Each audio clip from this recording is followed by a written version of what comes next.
সোনকালে বাচনবোৰ আৰু বাথৰুমত থকা কাপোৰখিনি ধুই আন। স্যাৰ, মই এতিয়া পঢ়ি আছো।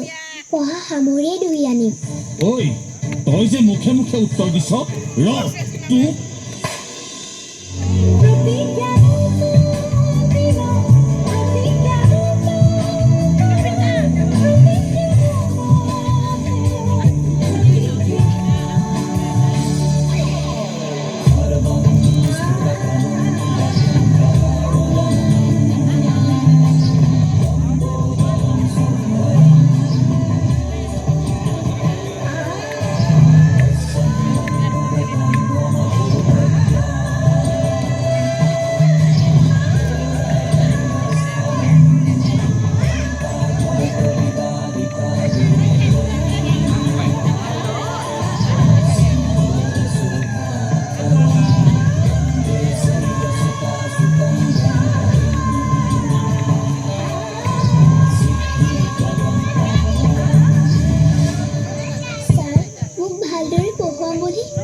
তোক আহিছিলে, কিন্তু প্ৰতিদিনে পঢ়াৰ সলনি ঘৰৰ কাম কৰোৱাই মোক অত্যাচাৰ কৰি থাকে।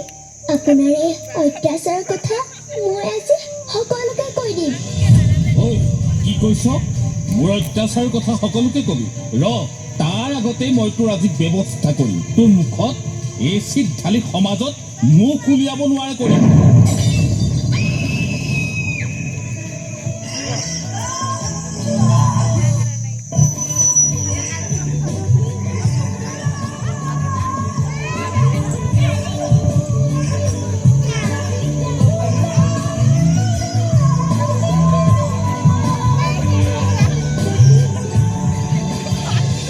এনেদৰেই শেষ হৈ যায় বহু সপোন আৰু আশা।